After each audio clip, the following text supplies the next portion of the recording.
We have a packed agenda for you today, so without further ado, please welcome our chair, Juliana Vale. Juliana, over to you. Thank you. Hi, everybody. Welcome to the Festival of Creative Operations 2023.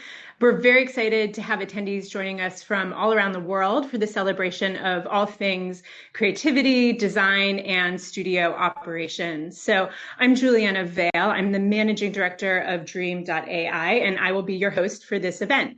If you want to know more about me or Dream, please feel free to connect with me on LinkedIn. We have a ton of amazing content lined up for today, but before we dive in, I wanted to take a moment to just reflect on where we are at as an industry right now. So I've been in this industry for over 2 decades, starting in commercial photography, moving into e-commerce, and now focusing on how innovation and specifically AI will transform the content and experiences that we create. And I think one thing that's remained constant throughout the years is transition and change. Just when I felt like I was getting comfortable with one way of working, I was challenged to change and adapt to new technologies and processes and new ways of thinking. And I think that's really the beauty of our industry. It's always evolving and pushing us to be more creative and work better. I personally experienced the shift from film to digital and many years ago. There were so many new skills with that we had to acquire and new tools that we had to embrace. And so now looking forward to that transition, we have experience like Instagram and TikTok that wouldn't even exist without having phones in our pockets. After that, there was a strong emphasis in the industry on metrics and measurements within creative teams, requiring even new skills and expectations. And this ultimately led to this industry that we're in, creative operations, and the need for conferences like this one where we speak about these issues.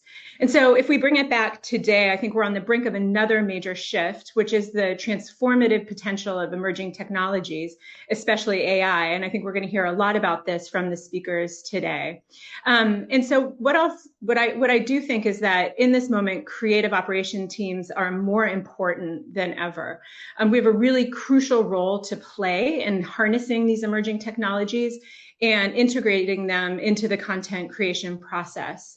I know from my experience that our organizations and our teams are looking for direction right now. And we are the teams that have that knowledge, we have that experience and creativity and discretion to drive the exploration of the technology. Over the last few months, I've had the privilege of engaging with a lot of industry leaders and participating in a number of conferences specifically around this topic. And ultimately, I'm an AI optimist. While there's still so much unknown, I think the consensus is that AI will undoubtedly impact every organization and touch every aspect of content creation in the future. It can improve our creative processes by automating mundane tasks and providing insights into data that we might have missed otherwise, leading to more informed decision-making and better collaboration. And I'm guessing many organizations here are embracing this technology and creating strategies around it. There's even emerging roles with this technology and aesthetics around AI. So this is really only the beginning. So, but as we embrace this future, I think we need to still focus on the 3 main pillars of creative operations: people, process, and technology, while still committing to producing high quality content. We need to make sure that our foundations are strong in these areas, meaning that we have the right people and the right talent on board. We need to make sure that we're implementing scalable and stable processes and strategically utilizing technology that aligns with all of our organizational goals. So we need to be future-proofed with all of our processes and our technology and our people. So I think despite all this hype, it's crucial to recognize that AI is still in its toddlerhood. It's still imperfect. It still is making mistakes. So I wouldn't feel FOMO if you're not jumping on the hype train or your organization isn't jumping on the AI hype train yet. There's still plenty of time to explore. In fact, I think in a short amount of time, we'll find out what tools emerge as winners in this space. And I want to leave you with one quote that I heard a few weeks ago that really resonates with me around AI. And that's: AI raises the floor, not the ceiling. Meaning that these technologies make it easier, yes, to create content, but there's still no limit to the creativity and innovation that humans can bring to the table. So just reflecting on today, I think the wonderful thing about creative operations in this industry is that we have such an open community willing to share their experiences.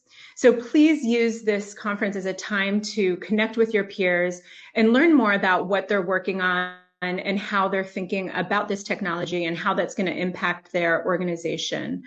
We have some amazing speakers lined up who will be sharing their insights on how they're evolving and adapting as organizations, incorporating these technologies, and have a ton of insights into those three main pillars of creative operations: people, process, and technology.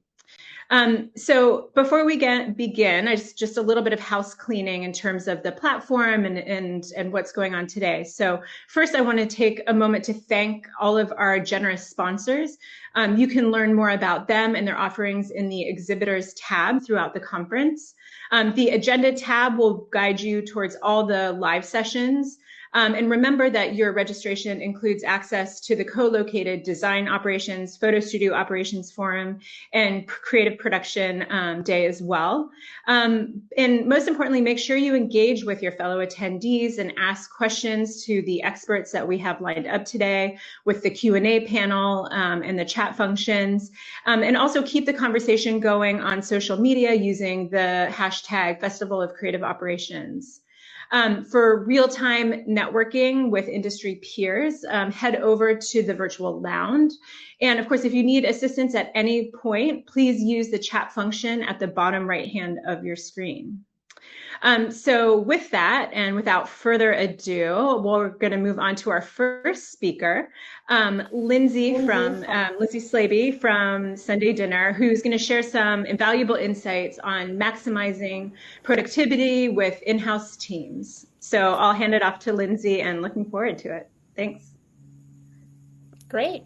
I think that's my signal to go. All right, I'm going to share my screen and hopefully I do this right. 1 second here, everybody.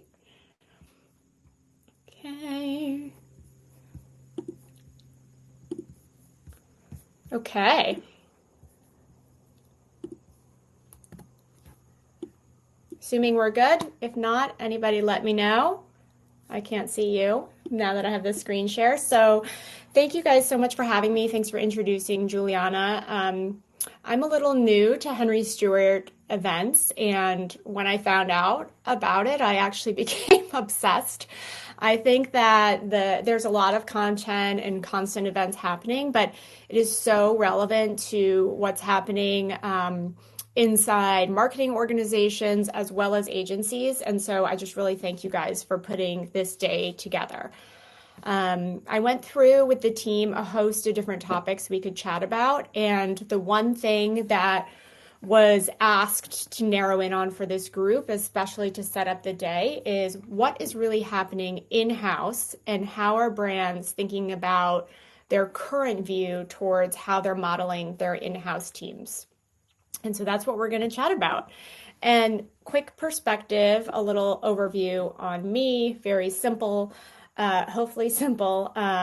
My world, I did work agency side for a little bit in production, but feel much more comfortable on the marketing side. And my whole sort of mission is to build better marketing organizations. And as this shows, I often come in with a new leader or a CMO or something who's going through a big change, and I tag team along with them, sometimes all the way through this funnel that you see, or at just different points.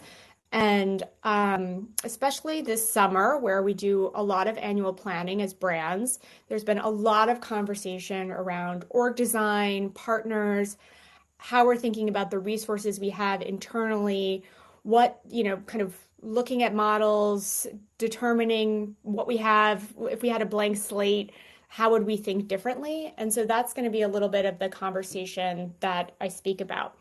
And I want to start a little bit of where Juliana was, because I think that it only makes sense to understand where we're going by thinking about where we were. And it's very important in this process to think about the people and the roles and the different teams that are managing things. So my perspective and the perspective I'm going to be offering is all client side in terms of what we're doing and what we're changing. And back in the day, I think we all know that the glory days of the word production really came to life through print. When agencies and as well as in-house teams, but more so agencies started taking this in-house, the profit and the markup was absolutely insane. The people who were managing this, the agency heads of production who made this happen, made a lot of money for their companies, the agencies, and they were in a way a little bit untouchable in terms of their roles. And I'm going to fast forward. What happened was obviously, as Juliana was saying, film, etc., but we shifted to digital. Yep. And those running the work who were had done such an amazing job at making these companies money in the print world and were still heads of the production, were laser focused on value. We're still now driving the digital work. And so everything was about value. And I think that as digital became such a huge growth area for us and there was such a high explosion of all the different things that we needed, we entered this world of offshore production. I can't even find a good logo of Aventa because it doesn't really exist anymore. But this is Costa Rica, and I must have made 20 to 30 trips there alone, working with the different teams who were doing a lot of offshore production for all of our digital work. And we built these huge systems around production of what digital was back in the day to be efficient, which was banners. And I really hope no one is still making banners. I haven't had to see one, touch one in a very long time. And I hope that that's the truth for everyone else. But what happened with offshore and going into places like Aventa was we were forever driving the prices down for this type of work. And that's a really important thing as we move forward to take with us. Some of the people who were leading that work or who are still leading went through this process. And we realized, those people realized that it really was untenable to make this type of work profitable if it was nearshore or sitting within our offices. So the pricing and the value driving down really started from the digital side at this point in time. Next up comes social, right? We move from banners into social and we go through this phase where everyone is obsessed with this level of craft. We're detail obsessed. I remember moments where it felt like almost 40 people were reviewing a post and exactly how it looked on the feed. And around this world of social, a whole world of agencies exploded, right? Many of you probably are them. It was a whole new business model, all sorts of new things, lots of creativity. And there was a lot of large budget content productions that really had their day in the sun. And that comes from film as well. We were creating these lovely stories and large productions that would live on social. But that wasn't really built to last. And as you're noticing now and where we're at, those types of projects might still exist, but they're very hard to find. In the back of the minds of the clients was always, again, I think this Aventa style for digital and the value they assigned to that work. So anything that was associated with the word digital had to move fast and cheaply. And I do think that made also a huge tension between CFO and CMO, where the CFOs were still like, this is digital work, it should be done really inexpensively. Look at what we used to do, etc. And social has continued and content production has continued to cause a rift in what the value of that work is and how it's delivering. Not to mention creators came onto the scene, influencers, and are a whole new vehicle for how we can create content. So a little bit of a story there and not things that anyone doesn't know, but I think that if we fast forward to today, this all sets us up a little bit for where we're at in terms of thinking of how we value content, who's making it, and what the role of it needs to be. And my videos need to click here. The two tensions we have facing us, whether you're in-house or out of house, but mainly in-house right now, are budgets and headcount. And the ability to deliver good work is sort of getting squished within that. In my world, I'm always trying to sort of open up that middle area so that we look at where we're assigning the right budgets in terms of the value of the work and what we can do with headcount. But in a time like 2024 and the past couple years that we've had where everything is being scrutinized, headcount and talent is such a pressing issue. And I like to say to my leaders, if you can add one more person to your team, who would that be? Where is the value going to be added? And most likely, it's not going to be just taking everything away from ad agencies and bringing it in-house because we think we can make content more cheaply or fast. That mentality has definitely gone by the wayside with a lot of leaders. So one way to think about in-house agencies and what's changing and what they're doing and what the roles are, I think is always to go back to square one and look at the work allocation. This is very basic, but is a timeline, to sort of showcase the different buckets of work and how we might think about different percentages coming in and out. And here's sort of a visual map up to think about it for IBM that I don't know if these are current, but I pulled them as an example. Going all the way from this work that's brand voice, visual expression, governance, one of the biggest, I think, thorns in a side right now of a marketing leader. We're really trying, many organizations are really trying to get a better handle on this with so many more people touching the work. How do we stay consistent? All the way to creative leadership and direction that might be on larger productions or potentially large campaign platforms through tentpole, visual design, and then all the way over here where it might be low complexity, CRM, emails, repetitive, I think these are banners, which I dislike, asset production, and this, emerging world of templates, which I'm sure a lot of you are really focused on with different types of tools. So traditionally, what came in-house, and I think really what gave like a bad rap for in-house production is everything on the right here. Low complexity work, how do we make it simpler, sales enablement, collateral, CRM. And I always think people are so surprised to understand that the allocation of budget to these items could be potentially 10x what we're paying for some of our brand work or advertising campaign tentpole work. At a large corporation, sales enablement and visual design and layout is a nonstop engine that needs to be moving forward. And then there was a moment that I think in-house they looked to a lot of agency people to bring them in-house. What do we want to do? The people who were really working over here on the visual design and CRM side said, no, we want to be an agency. We can do it better. We can do it faster. We want to be in charge of the creative ideas. And what you started to see was more bubbling up in these pink areas where more of that work was shifting in-house. And I think this is the more recent trend that people feel like, oh, everything's going away from agencies. It's all going in-house. Internal companies have always had in-house agencies. It's just what level of fidelity and concept design, I think, is coming in versus has, always been trusted to go out. So when that model started, I think it's something that's still been initiated at a lot of companies the past couple of years, it really has just become too much. So as I was mentioning in the beginning, thinking about the fact that we have to really decide each year, where's our headcount, where's our source of value, who's helping us generate the most out of the very, very finite budgets, and if you're publicly traded, small amount of headcount that you can keep, what are the things that we're going to really look for and value?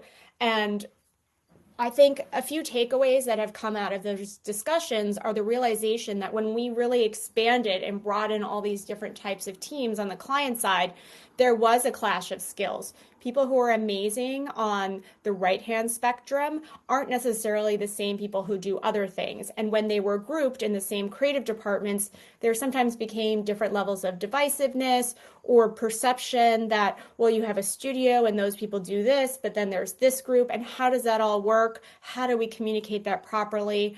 There was really high turnover, especially as you were looking to bring in very, very senior people, but they couldn't build teams or recruit the right type of people to come in and manage that. The work sometimes becomes a little less risky. That's just the nature of bringing something in-house.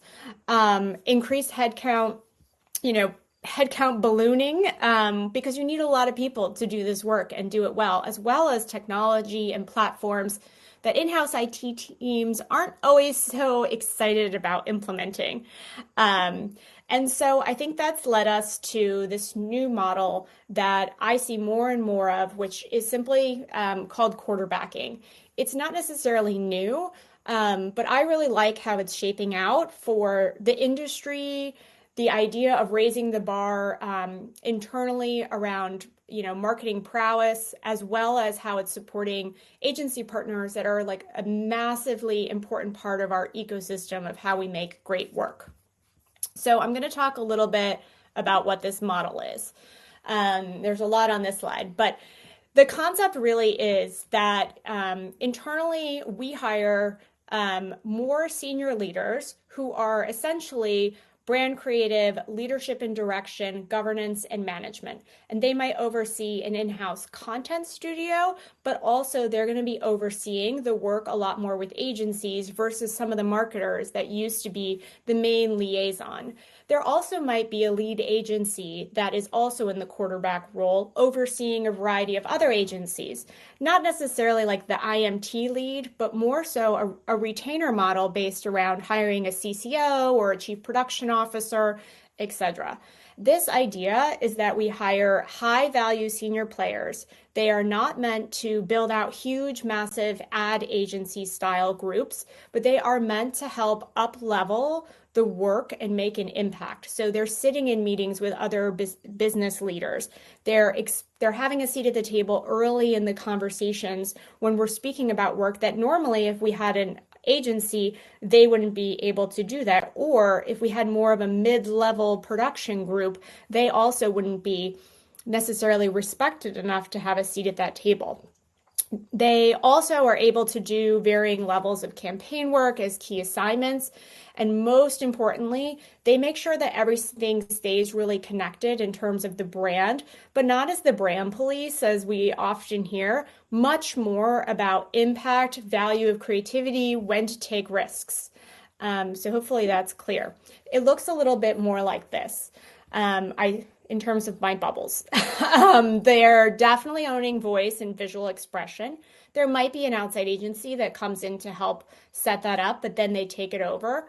Definitely creative leadership, design direction, always in partnership with different agencies, maybe a few of the more integrated pieces, and then own digital platform social. There's no chance that anyone internally isn't running that. But I think what they're building out more of is a content studio that's really rich in video production as well as motion and animation. So no longer does that mean the internal team is a workhorse for high volume asset production.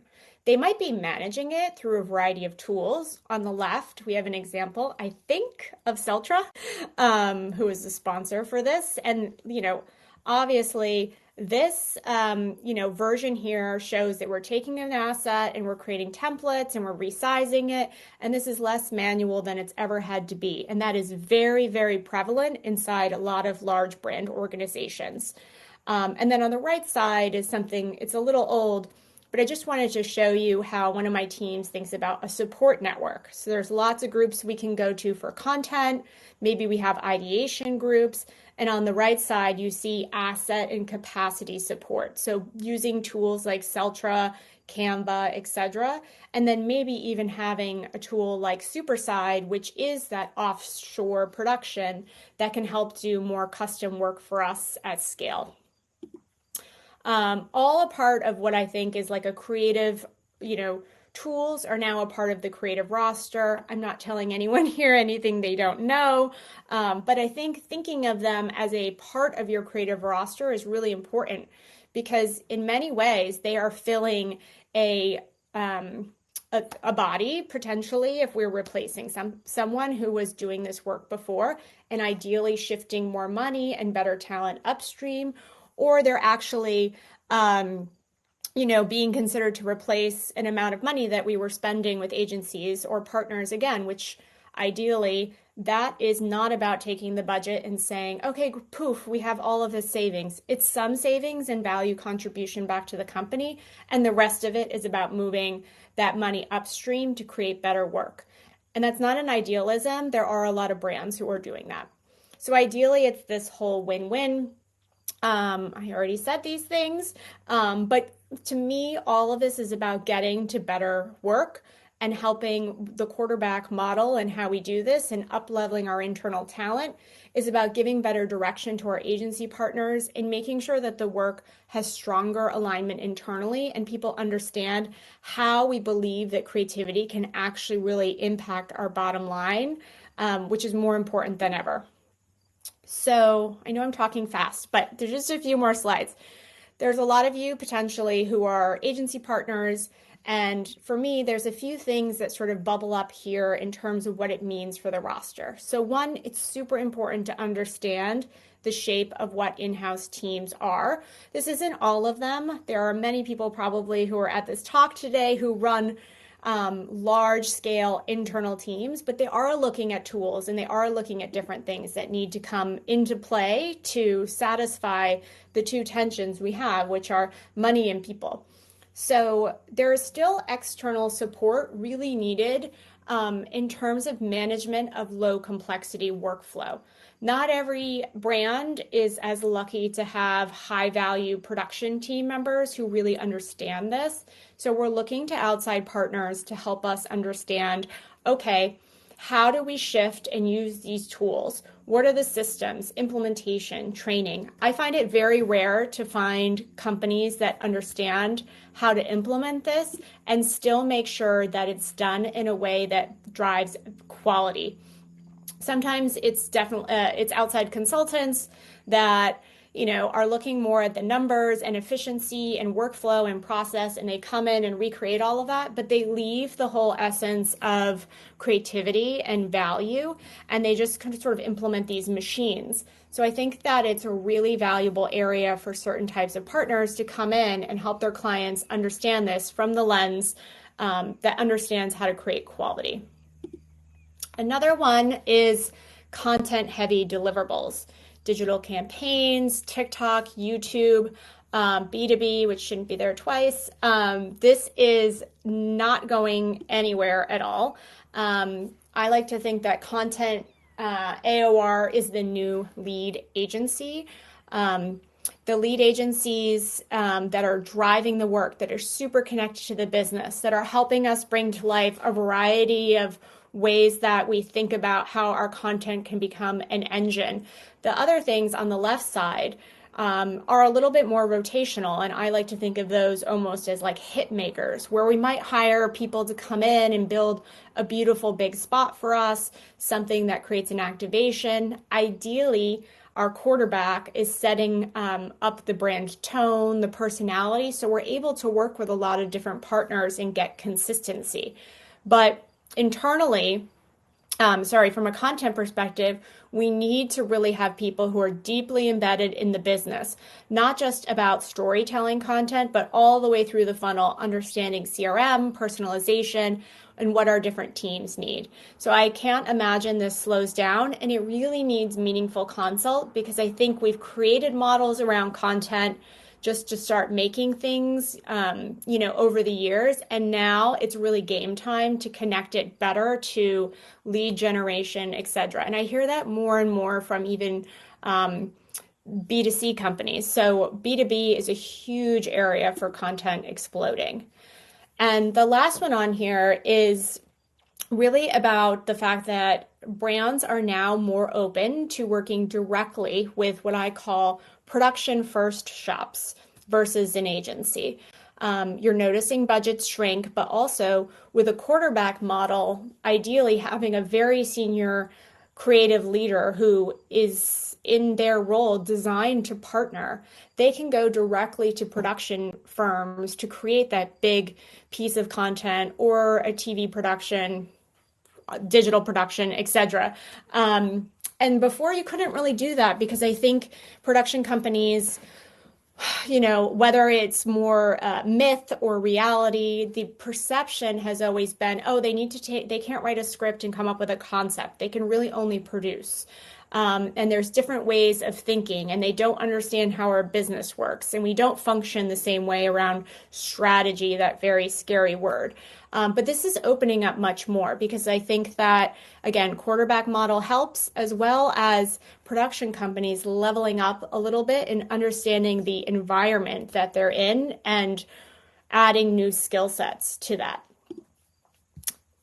And I think that's it. These are all my things because I know I need to leave time for questions. So hopefully I left just the amount of time. This presentation is going to become available, and happy to dig in more on any particular area about what this quarterback model is and who's using it. And I think, again, with any model, it's just a trend and I'm seeing it pop up more and more, but there are many different ways that all different types of companies are operating, with different types of talent and partners, and most importantly, technology. Great. Thank you so much, Lindsey. And as a reminder to anybody who is watching now, there's on the right-hand side of your screen, you can submit questions to ask Lindsey directly. So please use that function. And thank you so much for that. I think that was the right amount of sports analogies for me. You didn't go so deep into the. I know. Thank you for not going too deep into the football analogy there. So I guess what my takeaway is, you're sort of working with almost an ecosystem, right? You're sort of working in an ecosystem model, and that quarterback is almost coordinating a lot of the different elements, whether or not it's the internal agency or the external agency, and sort of balancing all of the technology as kind of part of that. I guess my question for you is, thinking about this model, do you think it applies more towards certain types of organizations or certain size organizations versus others? Or do you think it's kind of universally applicable in any model? I think, great question. Large scale companies, which is where I think a lot of the revenue is coming out for agencies and partners as well. But very large scale companies who are balancing a large roster of different agencies, and probably a couple of years ago, or their CFO said, why don't you cut this marketing OpEx and bring everyone in-house? And so that was happening, but then it became this tension that has a lot of drama behind it, and it has been very hard to maintain. So either you're at that point, you have to bring in someone like an Oliver to actually fill your bodies and seats or run the process, and that markup is exponential. So you're really trying to balance, like, one, we want to be more efficient in how we're working, and putting everything outside just isn't working. So what's the right balance to have internally, especially the culture?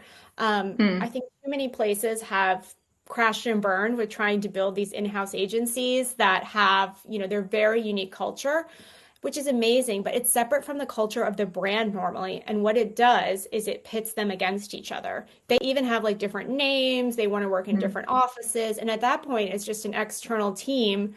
But marketers want to have choices of who they work with. And now they're cemented on working with that team. So I think there's just different things happening that are reactions to all of the different, economic trends, as well as learnings we've had with building in-house teams over the past couple of years. Yeah. And I think we've seen that a lot in the industry. There's this constant kind of pendulum shift between in-house, out of house. Yeah. And so I think there's a lot of motivating factors that kind of drive that out there. There's a question around what are some titles for that quarterback role? Oh, well, and it can be head of brand, which I think is very interesting. Sometimes there's a whole nother topic we could do about how the word brand is being removed from the marketing organization and put back in creative. So head of brand, creative directors, ECD, those are the general roles, because I do think it needs to be led by someone who has distinct training as a creative leader. Got it. And so we're talking someone that's a very senior role within the organization, not someone who is, let's say, maybe more on like the producer level. Yes. Normally, yeah. Yeah. We know that Yeah. every great creative needs a producer, though. So another question, I completely agree with the call out around culture dynamics of in-house creative teams and external partners. Do you have any advice on how to cut through this tension? Oof, that's a big one. Solve all the problems, Lindsey. Solve all the problems. I think it all starts with alignment at the top, you know? I've gone through it and rebranded internal teams and tried to help our leaders figure out, diagnose what the situation is. But it starts at the top with trying to figure out how you're bringing these teams in. The culture of a company has to be one culture, I believe. And if you are, trying to create this separate agency that's completely different, it just never meshes very well. I don't know if I have the right answer for that one, so maybe I could circle back. It's a hard one. Yeah, I don't think that's an easy one to answer, certainly. So the next question is, what advice do you have for someone repositioning a creative services in-house team to an in-house agency model with a focus on the quarterback approach? I think my number one place to start is always to look at what the work is. I think we get really, even before you choose quarterback model, because there are so many different ways of doing it. And I have lots of decks on how Chase does it versus FedEx versus Target. You have to look at the work and figure out what's most valuable for you to oversee and what you want to actually take internally. I always think that taking work internally just to do it cheaper and faster is going to be a straight line down. It should always be the work that you're doing internally should be about up leveling the skill set and the understanding and learning within your team, especially right now. Like this day is going to be all about, AI and how we're using it in different types of production. And I want to know that internally, or else I'm going to be an obsolete leader, right? So I think looking at the work, understanding the types of things that you want to manage and run, um, and then figuring out how to be honest, the first thing I always try to figure out is how I'm going to deal with all of the things that need to be templatized and produced and worked through, because that's in direct conflict a little bit with what an agency or a creative agency might be thought of from a muscle memory sort of standpoint. Yeah, that makes a lot of sense. And so, and I was going to have a question around the skill sets. I'm glad that you addressed this. So with a lot of the discussions around emerging technology, and again, it's not just AI. AI is, the Sure. means to an end. It's not the end. There's a lot of other kind of spaces and experiences that are emerging that creative teams are adapting to. I'm curious to your approach to this in terms of internal versus external skill set. Do you think it's the right time for internal teams to start exploring and embracing this technology, or do you think they should take a pause and maybe wait for some of the dust to settle, or maybe engage with somebody external who's maybe doing, I don't know, like gaming metaverse types of experiences before hiring the person on your team that can do that. I'm curious to know your sort of thoughts on how you kind of balance that. Well, there's two extremes. Gaming, metaverse, all of that is Yeah. one level, which I think, again, needs experts outside to bring in thoughts and be deeply connected to you, probably on a retainer, so they're constantly connected to your business and can be learning and growing and bringing you things. I find when it's just project based, then it gets a little bit cumbersome and they don't, have as much direct connectivity to you at all times. But the other side of tools like Acceltra or, using Canva or templatization, I like to think of that as like a managed delivery and production service. And, right now that is definitely being set up internally or is used internally by some like second nature, and others are just starting to get there. I do think that will need to be overseen internally. But as you kind of get the swing of things, perhaps it's something that becomes more outsourced. But again, internal teams don't always have the level of production expertise that external partners do. We just don't pay the same for it. We have one set of projects versus agencies work on a million different brands where they are constantly finding problems and testing through things. So I think there's a huge area of opportunity and white space for companies to come and consult, sell packages, help them set that up, and be a partner and an ongoing partner with check-ins and making sure that that's working well. Yeah, I think that makes a lot of sense. I think things are moving so quickly at the moment that, I think it's good to have at least somebody that's sort of helping through that journey for And sure. marketing tech often sits in weird places, like it's under Yeah. IT and I don't understand, or it's in this like special marketing operations role, which isn't always creative operations. So I think it's Right. really, really important that we're not just trying all these new shiny objects and bringing them into the company, but we really Yeah. know the role of these and how we're going to educate and communicate, even to people not touching them, why we're using them, how we use them, and how that means you need to think about work, timelines, all that kind of stuff. Yeah.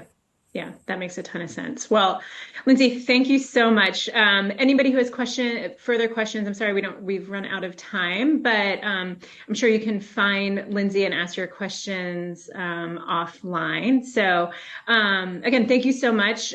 We have lots of content today. And up next, we will have Apple Markham, and we're going to learn about project management and how AI and emerging technology is going to impact that landscape. So please also don't forget to use the hashtag Festival of Creative Operations on socials, and check out the community feed to let other people know that you are online at this event as well. So thank you all, and I'll see you at the next session.